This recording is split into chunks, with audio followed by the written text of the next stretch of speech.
Thank you so much for joining, and we shall begin. Today, we're going to talk about why information management systems are essential, available system options, key features to look for systems, and how to choose a system that fits your organization.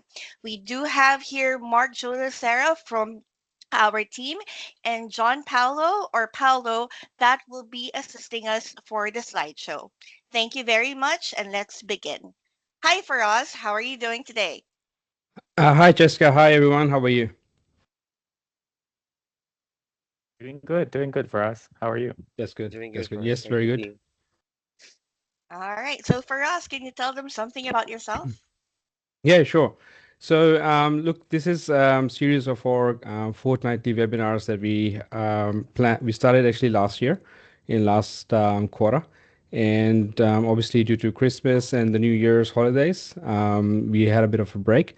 So we're going to restart these fortnightly webinars this year, and the idea is to bring experts from all different fields together and to share some um, new things that are happening in the industry and specialized information to all our attendees or NDS providers. So myself, I've been in the NDIS sector for last 10 years. Before that, I was working in corporate, Peter Mac Hospital and Melbourne Airport, Medibank, all those places. By trade, I'm a chartered accountant. And since 2018, I've been running Vertex Consulting and Vertex 360, essentially working in the NDIS sector, helping providers be compliant with the NDIS standards and helping clients go through audits, etc. So our journey of Vertex 360 started about 2022. So we identified there's a gap in the market. There's not a meaningful information management system in place that can help build the bridge. So we started building Vertex 360, and now 2 years in the market, we have more than 400 companies using our software. So that's my introduction in a nutshell. So what we will do is the way we like to run these sessions is we have like a Q&A session. So we will have Cheska ask me a few questions about information management systems. And so I will try to answer those questions. And if any of the other attendees like to throw in a question, you're welcome. So we keep it more interactive. So we don't want to go through a slide pack that becomes very boring, essentially. Okay. So, Faraz, let's talk about management and information system. Can you tell me, is an MIS software just a software, or is it a way of, running a business? Yes. So look, essentially, if you talk strict terms, MIS is a software. Mm-hmm. Management information system is essentially you're collecting information, you're processing the information, you're storing information, you're generating reports. And the most efficient way of doing it is doing it through computers, doing it through a software, because computers have obviously a lot of processing power, storage power. So it makes sense to do it through a software. So, technical terms, it is a software. However, MIS is by definition, if it is successfully implemented in any organization, then the MIS is also a way of running your business, right? So, if you have successfully implemented any MIS in your organization, it centralizes all the information in the business and it brings everyone together.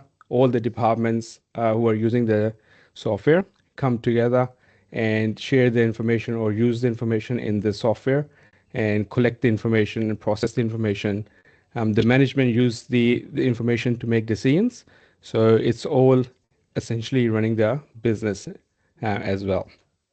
And is this any different from having multiple tools like Excel, rostering, software, and CRM? Yeah. So look, if you went a few years back, Excel was very heavily used to manage information, to process information, to store information. However, in today's age, we know with AI and with all the technology available, it's very common to have dedicated systems available or developed for your purpose. So you could have a management information system where you had Excel sheet, spreadsheets, or CRM software, rostering software working together. However, the challenge with that is you lose the control on the data. You also have issues where the information is not synced throughout the systems.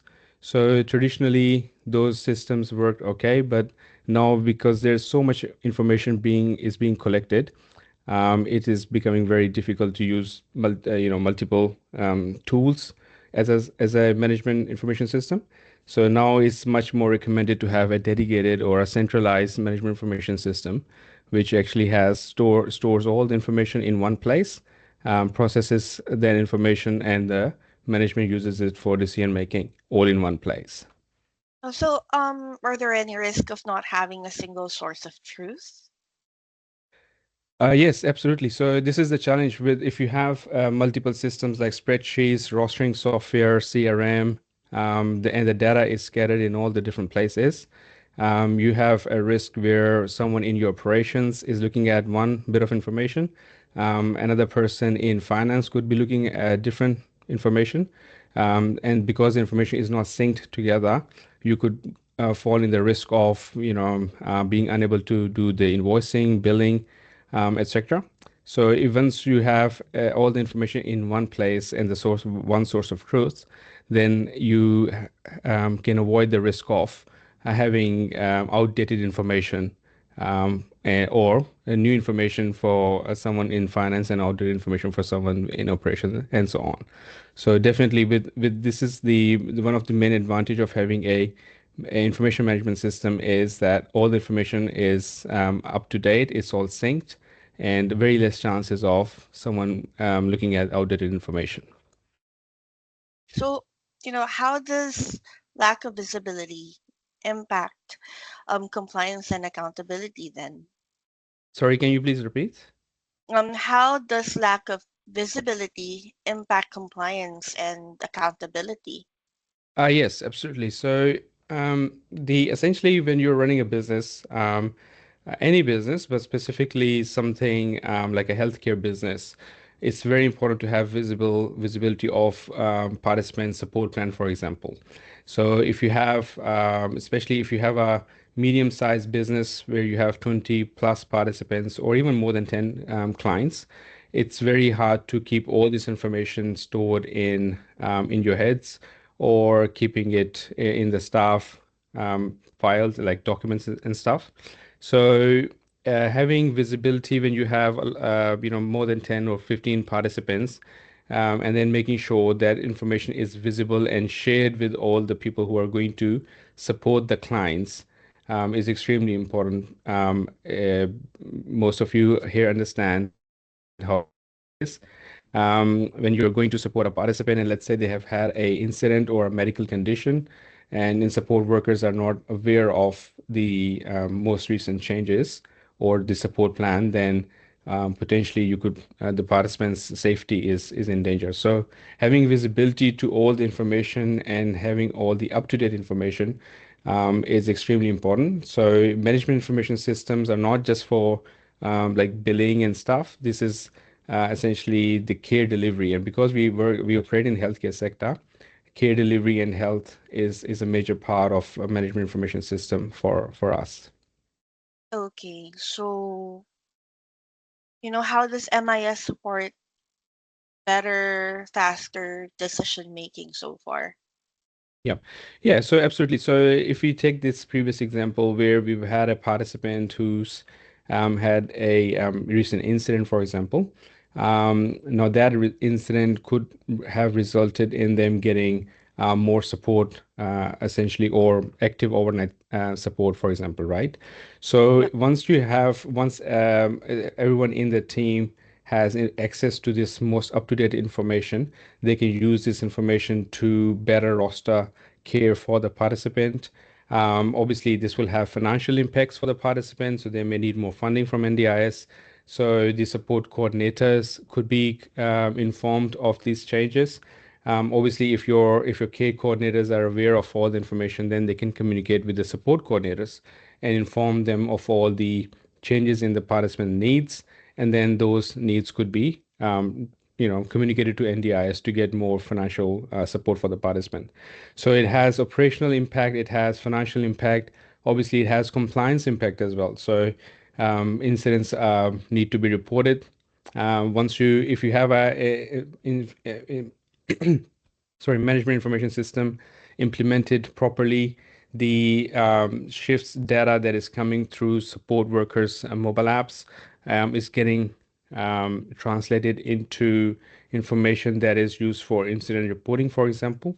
And if it's a reportable incident, then those incidents need to be reported to NDIS. So it has a compliance impact as well. So operational impact, financial impact, compliance impact, all these controls can be managed by having a good working a management information system, essentially. And are there some kind of decisions that should be driven by data rather than instinct? 100%.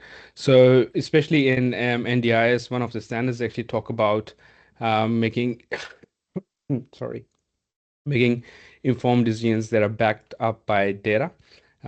So obviously we're dealing with these supports of the participants. If you apply the same example in the HR department, so you could meet a staff and interview a staff, and they look all excellent. They have all the right experience and everything, but obviously you need to check all the screening documents. So that's data that is backing up all their credibility, their experience. So their resume, their reference checks, all that data is very important in making data-driven decision making. So that's another example how a good management information system collects the data that is necessary for making the right informed decisions. Okay, so indulge me more. So how does MIS connect to like operations, compliance, HR, and finance? Yeah, so if you take an example of a participant, for example, who has a requirement of a new support worker, let's say they're not happy with the current support worker, and they're looking for a new support worker. So a good management information system will have obviously a database of support workers, and their qualities and their experiences, their qualifications, all of that will be stored in the management information system. The HR manager or the rostering officer will go in the HR database, and they will find the alternative support workers for this participant. That's the operational side. Then they could obviously they need to manage the cost of the business as well. So when you're allocating a support worker to a participant, you need to see, okay, what level of shares award they're on. Are they already working and like 38 hours a week? So does it impact the overtime? Or we have to pay the support worker, so that's also a financial impact. If that information is stored in the management information system, then you can the HR or rostering manager can actually see, okay, this is allocating this worker may attract a overtime cost, which is going to cause us issues in the long run. So they can make a right decision of which worker to allocate. Sorry. Then in terms of compliance, so the rostering officer or the care coordinators, when they are allocating this support, a new support worker, they need to obviously fully understand the requirements of the participants and whether the worker has the right training to support the participant. So that information is also stored in management information system. So we've connected operations, we've connected finance, we've connected compliance, and then obviously once you find all these criteria, you introduce the support worker to your participants, they're happy with them, and they want to start their shifts. So then you allocate a roster to the support worker. So again, the shifts are allocating a shift like a rostering system. It's also linking operations. And after that, obviously, when you do the operational activity, the shifts take place, the shifts become timesheets, the timesheets then become pay slips and then talks to the payroll system. So then it becomes financial information again. So the management information system, if you look at holistically, it started off with a request from participant for a different support worker, went into the HR section where compliance was checked of the support worker, the financial impact was checked of allocating the support worker. Then the worker was allocated in the rostering system, and then the rostering system, sorry, had to check again the compliance of training, etc. Then the support worker was allocated. Then the mobile app or the rostering app was used as also part of a good management information system, which is collecting information like shift notes, the starting time, the finishing time, and that becomes financial information later on. So that a good management information systems connects all these departments together and brings all this information in one place, and so that everyone is accessing same information and most up-to-date information. Okay, looking at it, MIS could really be beneficial for, you know, the NDIS providers, but, could there be problems that, can arise when each department runs its own system? Yeah, so look, in this example I just gave you before, if there were multiple systems or multiple tools being used by Mhm. each department, you could imagine the amount of madness that will be going on in the business. So let's say you need to find a new support worker, but that here the new support worker's documents or the information is not in a management information system. So you'll need to either contact the support worker or you need to go into the Google Drive or OneDrive, wherever the information is stored, whatever their system, maybe there's a separate system. You need to go in that system, try to pull out all the information. And let's say the information that's stored there is outdated, it's a few months old or a few years old. It doesn't have most up-to-date training records of the support worker. So that could be a problem. And then let's say the sorry, the HR department doesn't have access to the rostering system, then they won't be able to see if the support worker is already doing, let's say, 30 hours or 40 hours a week. So let's say they allocate more shifts to the worker, then it results in overtime and other issues. And following that, let's say you have a separate system for rostering. The rostering happens in the system, but the rostering is disconnected from the payroll system. So you'll need to export reports and send to the payroll system. So it will just, you can imagine, you can see how clunky the system will become, how much time it will waste in administration and transferring data from one place to the other. So that is the risk of obviously running a ineffective organization, falling into risks. So let's say when the recruitment team is finding workers, if they don't have the support plan of the participant, they could allocate or find a worker who's not properly trained for the participant. So that's another risk if your MIS is not talking to or does not have all the information you need, operational and compliance and financial. Okay, so it's good that there's MISs around that's actually helping the organization's efficiency, but does it really reduce human error, and how? Yeah, 100%. So obviously there are risks with any system, no matter how effective or how efficient your systems are, you can always run into risk of perhaps information not being up to date, or information that was not synced properly, or any kind of these some of these risks are still there. So when you are using AMIS, you need to keep in mind that it is a system and it is being used by users. And if you there's a term called garbage in, garbage out.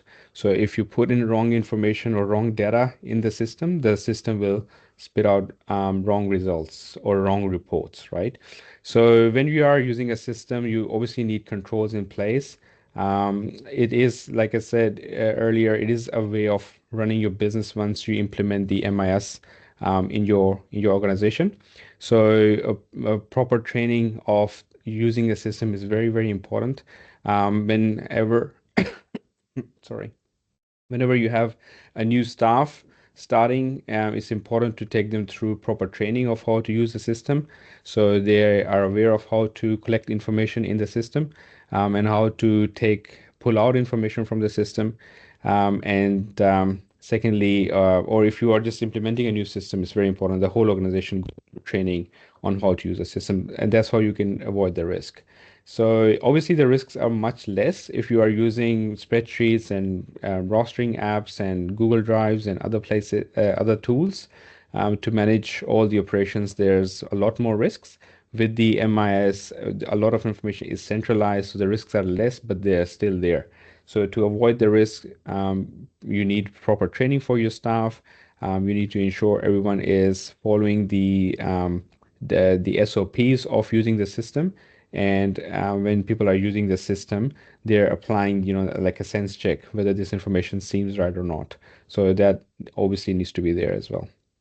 Okay, you know what? Since we do have some friends from the NDIS sector in our audience, can you Mhm. please tell me, is this MIS especially important in highly regulated sectors like the disability services? Look, MISs are used across all industries, retail industries, manufacturing, construction, healthcare, definitely. I think healthcare is one of the biggest customers of management information system, and especially when MISs were new, early 2000s or even before that, healthcare was one of the biggest application of a management information system because the data and the information or the decision making has very serious implications in healthcare setting. So MIS played a very important role in the healthcare industry from a very early beginning when MIS were or IMs were getting implemented in the general industry. So certainly they have a very important role in all industries, but particularly in healthcare industry, they help you with ensuring that all the users get most up-to-date information. And MIS essentially brings controls in the business as well. So like I touched on before, there's compliance controls, there's information control. So up-to-date, having everyone having up-to-date information. Obviously, we don't have any hospitals here, but in hospitals, it's even more serious because there's all medical information involved. And in all the hospitals have MIS systems, and you take it very, very seriously. They implement it, pretty much to every level. MISs are implemented. So in NDIS sector, I think now we're seeing a lot of businesses implementing MIS systems. We initially they were a bit slow to implement systems, but now we are meeting a lot of providers, and they all have some form of MIS in place. There are now initially they started off as rostering systems, but now as the time passes, there's more comprehensive MIS being implemented. Okay. Well, you know what? Since, I just wanted to ask you this, it's quite an interesting question because I know that you've been in the audit, external and internal audit, working with consultants and all. How does an MIS support audit? How does an MIS support audit readiness? Can you tell our audience? Yeah, 100%. So Yeah. look, that's actually a very good change use of MIS in the industry. So, like I said, I've been doing audits since 2018. Mm-hmm. Back then, there was hardly any software available, or very, very few software available. So I remember going to audits and the auditors asking for information and evidence. And pretty much, it was we had a lot of clients who actually had printed information. So all the forms, all the support plans, everything was printed format, and the auditors actually loved it. They loved to see printed information. It was a bit easier for them to actually go through it because it's printed, it's more natural.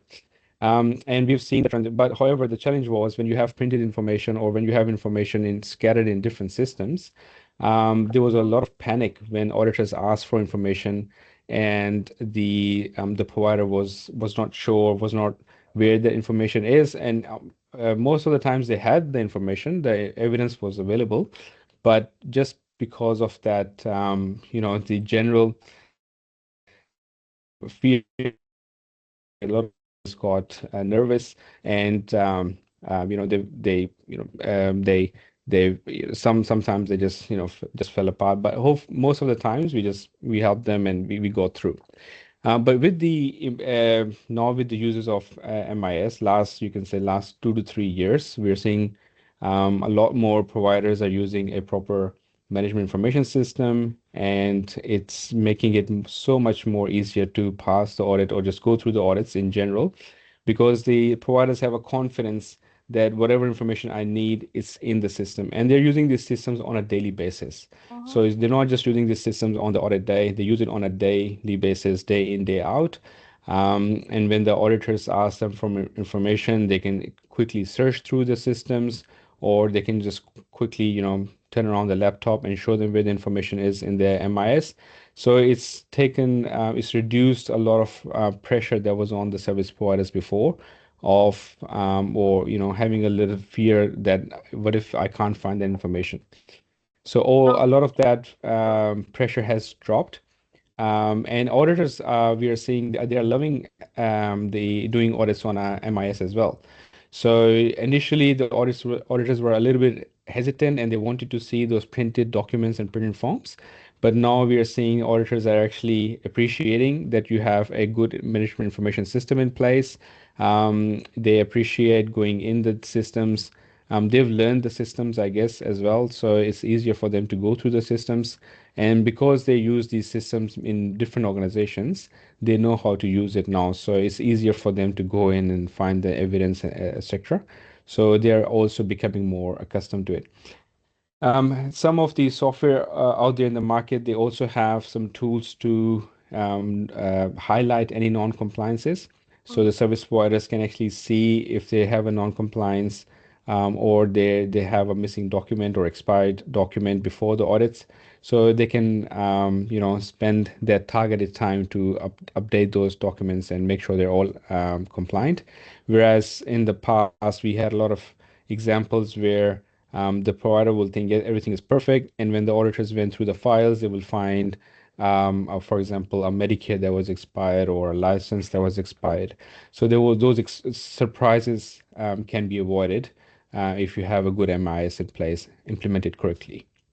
Okay, I'm just gonna chunk a couple of questions before we, wrap it up. Yeah, sure. MIS really supports well enough for all the people, whether it be the organization or support workers and stuff like that. But you know, how does this MIS play in incident management, risk tracking, and how can it help ensure staff and participant compliance in real time? Yeah.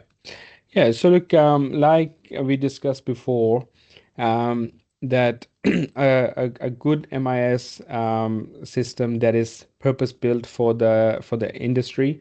Obviously, there's hundreds of management systems out there, and a lot of them are very flexible. You can, tune them for your business needs. And then there's a lot of MIS that are actually purpose built. So one example is Vertex 360. So we built Vertex 360 purposely for NDIS sector. So we made sure all the compliance checks and everything are pre-built in the system. So you talked about risk management and incident management. So if you have a good MIS which has a central risk management module and a incident management module, then essentially on day-to-day basis, when you are onboarding a participant, and the system is actually reminding you or telling you that, okay, you've onboarded a participant, now you need to do their risk assessments. So the intake officer will be reminded to complete the risk assessments. So that helps you on the audit day, because you don't need to go back and check whether I've done all my risk assessments, because the system is telling you. Then with incidents, so like I said, when the management system is comprehensive, it has rostering and the participant information all in one place.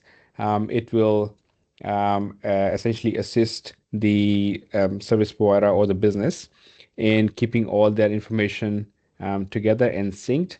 And when the rostering officers or HR is approving the timesheets on a daily basis, they can see if there's any incidents submitted, and they can pass them on to the care coordinators or managers, and then managers can do further investigation, report to NDIS commission, and so on, and take next steps, whatever they are.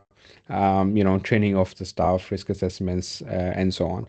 So if by having all these modules in a purpose-built management information system, the risk assessments can be done within the system, the incident management can be handled within the system, and then going back to the audit readiness, it helps you with audit readiness because on the audit day, you know that all the Yeah. information is in one place. Okay, so um I agree with you with that one. And you know what, I'm actually thinking that without this MIS, compliance data is actually scattered. So with regards to this, can it help improve to make sure everything is organized within an organization, and can it directly improve participant outcomes, and how? Ah, yes. So look, I'm just also watchful of the time, so I'll try to be quick for with the last few questions. Yeah. Mm-hmm. Um, so definitely, the whole purpose, or one of the main purpose of having a system in place, is to have a everything organized and all the data being centralized in one place, is so that all the departments are coordinated well. They have all got up-to-date information, and the management can generate reports to see all the information and make decisions. So this is all going to help the businesses be more organized, right? Coming to your second question, how it will help the participant in care delivery or outcomes for the participants. Yep. 100%. Well, if you have all that information in one place that is relevant to the participant's care, like the support plan, if you have all the information regarding the support workers in terms of what trainings they've done in the past, what are their experiences in past, what are their strengths and weaknesses, then you can match the right support worker with the right participant, Okay. using all that information, and then having your rostering and your shift notes all in in this same MIS will enable the care coordinators to review the shift notes, see how the support workers are working on the goals of the participants, whether the support workers have got the most up-to-date information in the support plans. These are all the factors that will play a very important part in the outcomes for the participant. If the participant is getting the right support from the right support worker, who is aware of the goals of the participant and the support needs of the participant, they're likely to get much better support from the support worker, and that will result in better care delivery for the participant. If the support worker rocks up to the participant and they're unaware of who this participant is, they're unaware of their background, their support needs, that will not result in a very positive outcome for the participant. Because obviously on the shift, the worker could make a mistake, there could be incidents, and they will all have negative impact on the support or outcome for the participants. And just one more question, because we have to end the webinar pretty soon. If you were to implement an MIS today, what would success look like in 6 months? Yes, so that's a very important question. So no matter how big brand software or how established software you implement in your business, if you don't do the implementation properly, this will have after effects. So number one thing is training. So like I said, sorry, let's go one step back. Number one thing is identifying the right software for your business, right? So no Yes. and two businesses, even though they're two NDIS businesses, no two NDIS businesses are the same. Every organization is unique. It could be in a unique geographical location. could have unique set of participants. They or have different experiences of past. Obviously, the leadership has different experiences in past. So we will never find two NDS businesses that operate exactly the same. They're all unique, right? So as a business, you need to identify whether this system is the right system for us, whether it meets our needs. It's always a good idea to get the trial versions or a demo of a software and ask a lot of questions from the software company so you can understand whether this software is right for us. Secondly, when you're identifying the system, you gotta make sure the system is flexible. So if the system meets all your needs, but it's very strict and it's not going to adopt to your changes, then you have a risk that, let's say, down the track after 6 months or a year, you operate, or you set up a new branch, or you operate into a slightly different direction, and the system is not flexible to adopt with the changes. Then that will mean you'll need to go through a whole new exercise of a new system after a year, or getting a second system for the change that you're bringing in, and that's going to have negative impact on your business. So you got to find a system that suits your needs and that is flexible to adopt with you. Once you've done that, and let's say you bought a system, then the most important thing is proper training for your staff of the system. A lot of people think that all MIS are the same, they all have same features. However, even though principally they're doing the same thing, they're storing information and they're processing information, and you're generating reports and making decisions on those on that data. The operations or the processes within the systems are quite unique. So you need to make sure your staff are very well trained in the system that you've purchased. Then after you have implemented and you have trained your staff, then it's very important that the system you're getting has a good support in place. Like I said, you could be going through changes, or the software could be implementing new features or new changes. So it's very important you have a good support team who is with you, guiding you through all those changes. So a good implementation will look like where the leadership of the business is making an informed decision. They're getting a MIS which fits their needs, which is flexible in the future if the changes happens. And then thirdly, most importantly, the leadership and the staff are going through trainings of how to use the system. And lastly, they are proactively using the support mechanism wherever they get stuck, or wherever they need help, they're using the support to find out the solution and implement them. Sorry, Jessica, I think you're mute.